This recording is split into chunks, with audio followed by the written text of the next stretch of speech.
Good morning, students. Today we are going to start question number 2 of exercise 3.6 as question number 1 was already done. There are some statement sums in under question number 2.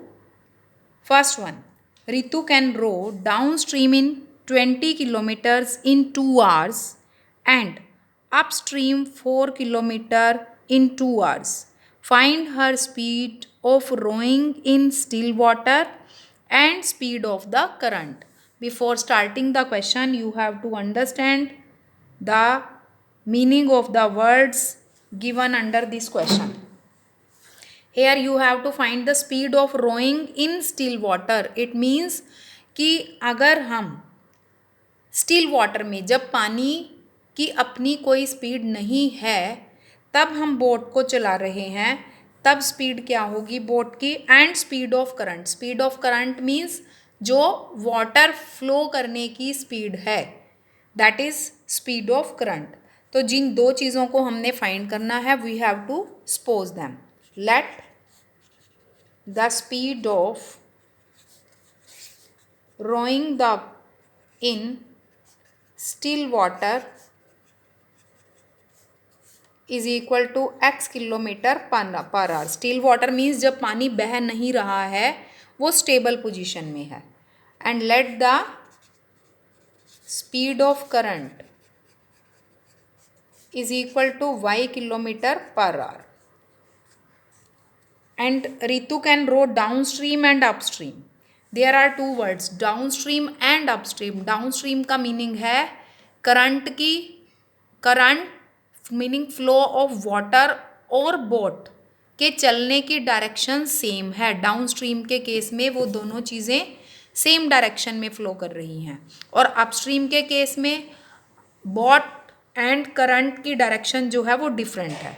अब इस concept को आप बेटा बहुत अच्छे से समझ सकते हैं. देखो जैसे आप साइकिलिंग करते हैं तो कभी कभी क्या है जब आप साइकिल चला रहे हो तो किसी दिन तो कोई भी हवा नहीं चल रही है तो आपकी साइकिल जितनी स्पीड से आप चला रहे हैं उसी स्पीड से चलती है. बट कोई बहुत तेज़ विंडी डे है उस दिन बहुत तेज़ हवा चल रही है तो क्या होगा अगर आप सेम डायरेक्शन में जाएं जिस डायरेक्शन में हवा जा रही है तो आपकी साइकिल की स्पीड ऑटोमेटिकली इंक्रीज़ हो जाएगी. बट अगर आप साइकिल चला रहे हैं और हवा सामने से आ रही है मीनिंग आप जा रहे हैं डिफरेंट डायरेक्शन में और हवा आ रही है आपके अपोजिट जैसे बोलते हो सामने से तो इट मीन्स अब आपके जाने की डायरेक्शन और विंड की डायरेक्शन वो दोनों डिफरेंट हैं. तो उस केस में आपके साइकिल चलाने की speed due to the speed of wind अपने आप कम हो जाएगी. तो अब इसमें जो डिस्टेंस कवर्ड है डिस्टेंस कवर्ड ड्यूरिंग डाउनस्ट्रीम वो आपको गिवन है 20 kilometres and time taken 2 hours. तो therefore according to question speed during downstream क्या बनेगी जो speed of rowing in still water है वो और स्पीड ऑफ करंट दोनों प्लस हो जाएंगी. तो अब यहाँ से हम टाइम फाइंड कर सकते हैं 20/x + y. बट टाइम जो है that is given to you 2 hours. तो therefore 20/x + y is equal to 2. And upstream distance covered during upstream is 4 kilometer and time taken again is 2 hours. The speed during upstream के case में जो speed है वो क्या होगी जो boat की स्पीड है उसमें से करंट की स्पीड माइनस हो जाएगी. तो time taken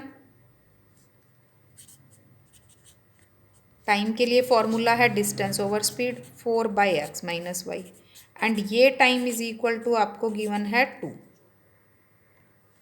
so from this you get equation 20 is equal to 2x plus 2y, और you can say 10 is equal to x plus y.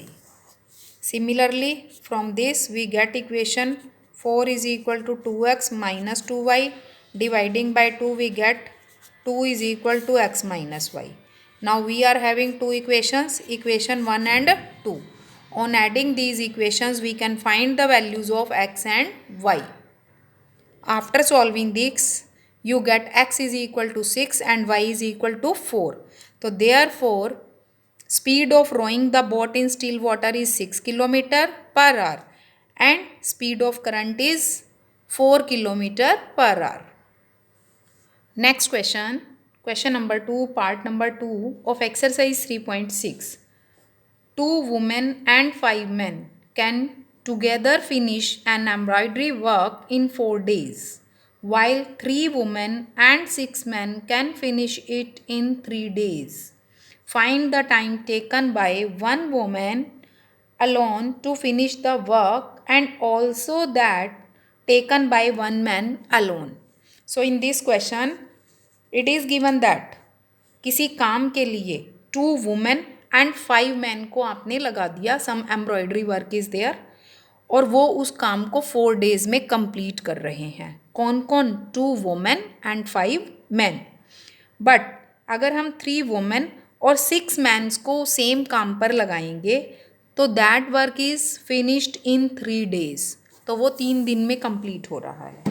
अब इन 2 स्टेटमेंट्स के बेस पर आपको बताना है कि 1 वुमेन मीनिंग एक अकेली वुमेन उस काम को कितने दिन में कंप्लीट कर सकती है, और 1 मैन अलोन मीनिंग एक मैन अकेला उस काम को कितने दिन में कंप्लीट करेगा. तो इन क्वेश्चंस में जो भी आपको फाइंड करना है, first of all we have to assume that. Here I have assumed these as X and Y. अब यहाँ से एक वुमेन जो है एक कंप्लीट वर्क को एक्स डेज में कंप्लीट कर रही है, तो therefore work done by 1 women in 1 day, तो वो एक दिन में कितना काम कर रही है. अगर वो एक्स डेज में कंप्लीट कर रही है तो हम ये एज्यूम करके चलेंगे कि उसकी काम करने की स्पीड यूनिफॉर्म है, तो इट मीन्स वो 1 डे में 1/x वर्क को कंप्लीट करेगी. Similarly work done by 1 man in 1 day वो होगा 1/y. Now according to question, question में कहा है कि 2 women and 5 man can together finish a work in 4 days. वो दोनों मिलकर उस काम को 4 डेज में कंप्लीट कर रहे हैं. तो 2 women plus 5 man can complete